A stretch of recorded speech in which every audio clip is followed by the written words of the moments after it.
Times of Swaraj में आप सबों का स्वागत है और मैं हूं संतोष सिंह। और आज हम टाइम्स ऑफ स्वराज में बात कर रहे हैं, पूरा शिक्षा विभाग कल के कार्यक्रम को लेकर व्यस्त है पूरी तौर पे। गांधी मैदान में मुख्यमंत्री खुद 25,000 शिक्षक, नवनियुक्त जो शिक्षक हैं उनको शपथ दिलाएंगे, उनको नियुक्ति पत्र देंगे। इसके अलावा हर जिला मुख्यालय में कार्यक्रम का आयोजन है, जहां डीएम और कमिश्नर के साथ साथ प्रभारी मंत्री की भी उपस्थिति की बात आ रही है। लेकिन जैसे जैसे कार्यक्रम का समय करीब आ रहा है, शिक्षा विभाग और बीपीएससी के अधिकारियों की भी बेचैनी बढ़ रही है। जी हाँ, और वो बेचैनी इस कदर बढ़ रही है कि अब नियोजित शिक्षक को भी पटना, जैसे मुख्यमंत्री के कार्यक्रम में गांधी मैदान में आने को लेकर पहले तय था कि जो नए चयनित लोग हैं उन्हीं को बुलाया जाए, लेकिन अब नियोजित शिक्षकों को भी फोन जा रहा है कि आप भी आइए। वजह हैरान करने वाला है, और वो हैरान करने वाला इसलिए है कि बहुत सारे जो दावे किए जा रहे थे वो दावे कहीं न कहीं सवालों के घेरे में आना शुरू हो गया, क्योंकि जो 10,000 पास किए हुए बच्चे, छात्र जो काउंसलिंग में शामिल नहीं हुए, शुरुआती दौर में लग ये रहा था कि ये सारे लोग नियोजित शिक्षक हैं। लेकिन अब जो आंकड़ा जिले से सामने आ रहे हैं उसमें अधिकांश बच्चे नव चयनित छात्र हैं जो इस बार बीपीएससी से चयन होकर आए हैं। उसमें 8,000 से अधिक छात्र ऐसे हैं जो बीपीएससी से पास करके नए ये लोग हैं, खास करके प्राइमरी वर्ग के सबसे ज़्यादा लोग हैं। इन लोगों की कहीं न कहीं इस तरीके से अनुपस्थिति से एक अलग तरीके की चीज़ें समझ में आनी शुरू हो गई है। इतना ही नहीं, जो डॉक्यूमेंट्स वेरिफिकेशन हो रहा है उस वेरिफिकेशन में भी कई स्तर पर बड़ी गड़बड़ी देखने को मिल रही है। और ये सारी गड़बड़ी इस तरीके से सामने आ रही है कि शिक्षा विभाग कहे कि एकदम हाथ पैर फूलने लगा कि क्या होगा, कैसे लोगों को हम लोगों ने बहाल किया। बीपीएससी की भी परेशानी इसी बात को लेकर है। बीपीएससी 20 छात्रों को जिन पर 5 साल के लिए जिनको बाहर किया है परीक्षा से, उसमें 11 वही हैं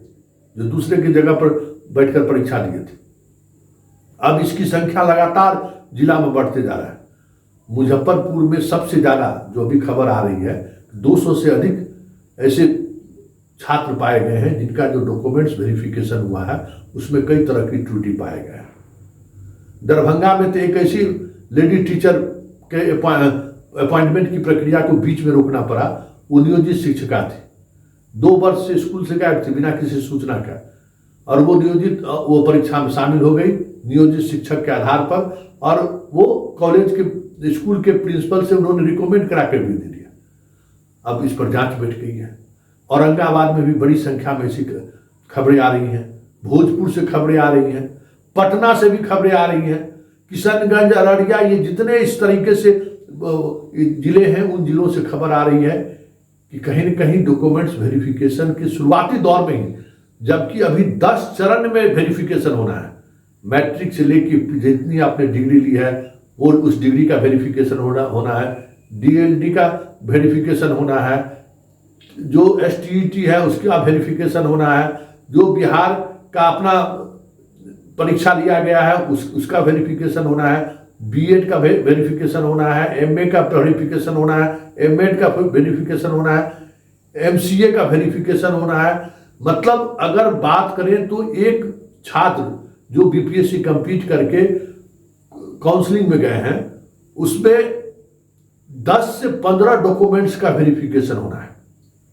अब समझ जाइए भाई, आप शुरुआती दौर में आप कहीं कहीं तो थंबनेल, औरंगाबाद में तो थंबनेल की भी व्यवस्था नहीं थी, और रोहतास में भी खबर आई कि वहाँ थंबनेल की कोई व्यवस्था ही नहीं थी। तो जो आधार और थंबनेल तो प्रारंभिक जांच हुई, उस जांच में भी बड़ी संख्या में चीजें कहीं न कहीं अलग तरीके से दिख रही है। विषयवार तो अभी जांच अभी शुरू भी नहीं हुई है कि मान लीजिए जैसे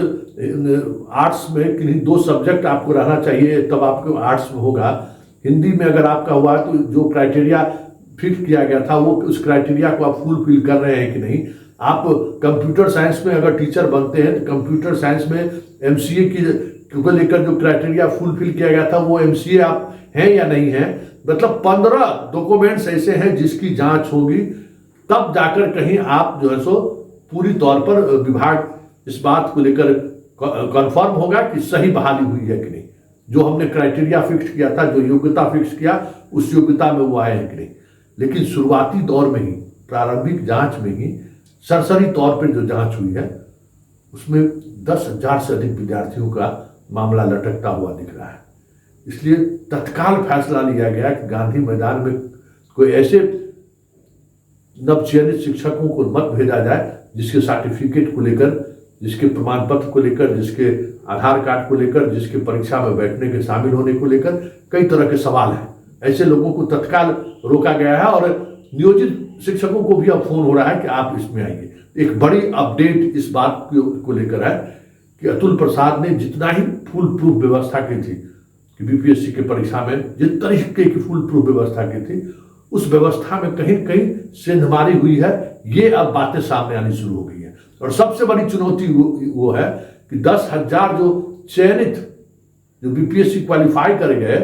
वो क्यों नहीं काउंसलिंग कराने के लिए आए। अब विभाग के सामने सबसे बड़ी चुनौती यही है और बीपीएससी भी अब ऐसे छात्रों को एक अलग तरीके के सर्वेलांस के सहारे जांच की प्रक्रिया शुरू की है कि ये किस सेंटर के छात्र थे और उस सेंटर की क्या स्थिति रही है, इनकी क्या गतिविधि रही है। क्योंकि ये खबर अब आने लगी है कि जो सोलवर गैंग है वो गैंग काफी बड़े स्तर पर इस परीक्षा में भी शामिल हुए हैं और ऐसे छात्र सफल हुए हैं जो सोलवर गैंग का सहयोग लिया है। ये सारी चीजें अब सामने उभर कर सामने आने लगी है। अब देखना यह है कि बीपीएससी अब इस मसले को किस तरीके से देखती है, क्योंकि अभी भी इस बात को लेकर चर्चा जोरों पर है कि जब लगातार ये खबरें आ रही हैं कि सोलवर गैंग इस खेल में शामिल है, इतने बड़े स्तर पर खेल में शामिल होने की बात आ रही है, तो बीपीएससी एफआईआर क्यों नहीं दर्ज कर रहा है, ये भी चर्चा जोरों से शुरू हो गई है। लेकिन उन सब से इधर जो सबसे महत्वपूर्ण बात है कि बीपीएससी को परीक्षा कराने की जो जिम्मेवारी दी गई और उस जिम्मेवारी के निर्वहन को लेकर जिस स्तर पर उन्होंने तैयारी की, साइंटिफिक कह सकते हैं तरीकों के माध्यम से, साइंटिफिक ढंग से चोरी को रोकना, सॉल्वर गैंग को रोकने के लिए जो कोशिश हुई, वो कोशिश कैसे नाकामयाब हो गया, ये अब एक बड़ी चुनौती बीपीएससी के सामने है। हालांकि अभी उतने बड़े स्तर पर वो चीजें सामने नहीं आई हैं, लेकिन अब ये चर्चा शुरू हो गई है कि कुछ न कुछ चीजें ऐसी हुई हैं जिस वजह से ये जो बहाली की प्रक्रिया है एक बार फिर संदेह के घेरे में आ गई।